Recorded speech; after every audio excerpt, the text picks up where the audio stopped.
Hey there, welcome to my channel HM Arts. I am showing you how to do stipple drawing, which is drawing using dots. I am laying down some basic dots really light because I am creating value by spreading out my dots in a certain way, so you see the closer together my dots are, the darker my drawing appears to be. So what I do is I start with the very lightest area, kind of block that in, and then take my very darkest area, start ending dots. You can't even really see it, but my pen is moving very fast. From there I slowly work my way out into the lighter area by very carefully spreading my dots, putting them right in the middle of each other very carefully. And I sped this up. What I say a lot is that you can always add more dots, but it is hard to take them away, so that's why I am very slowly working from my darkest area into my light and kind of slowly darkening up my darkest area even more. So stippling is not little hairs or tick marks, although they are looking cool. So what I'm showing you right now is what would happen if you did a sphere, and I'm not adding a shadow to it or anything. Mostly I'm trying to show you some basics here. So I put in a little smattering of dots that you kind of spread those out, and I start to add a couple of more to get that base layer in and to figure out kind of how dark it is of its lightest spot, so I can go from there. So once I have a base layer of dots, that's when I can start adding my very darkest dots and placing those and placing that shadow.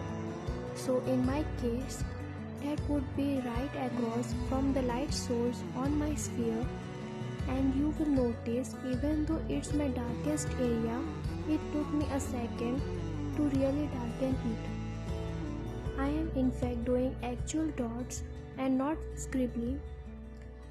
When you do actual dots, it looks quite neater and more consistent to the person viewing it, because they do see the little gaps between dots. So I slowed it down so you can see on carefully placing my dots in the center of other dots, not like I have a grid. Now you will notice it's little bit lighter at the bottom of my sphere. That's because when you put a sphere or a ball or something on something like a table, there's some reflection of light that actually bounce back up onto the bottom of the sphere, so it ends up a little bit lighter than your darkest core shadow. So I am taking my dark area and slowly working into my light area, not at all once, and just slowly starting to spread it out and figure out what I want my side of my sphere to look like, so I can even them out with each other. Now I definitely don't work this fast. I wish I could in real life. This is actually sped up quite a bit, so the whole sphere took me just under an hour and a half to do. But it's because I was being very careful. You will notice I'm slowly like working my way from dark to the light area. I'm not, you know, working from light to dark. I find I get too dark too fast going that way. And you will also notice I don't have a lot of clumps of dots that are really kind of stuck together awkwardly, making little blotches or patches.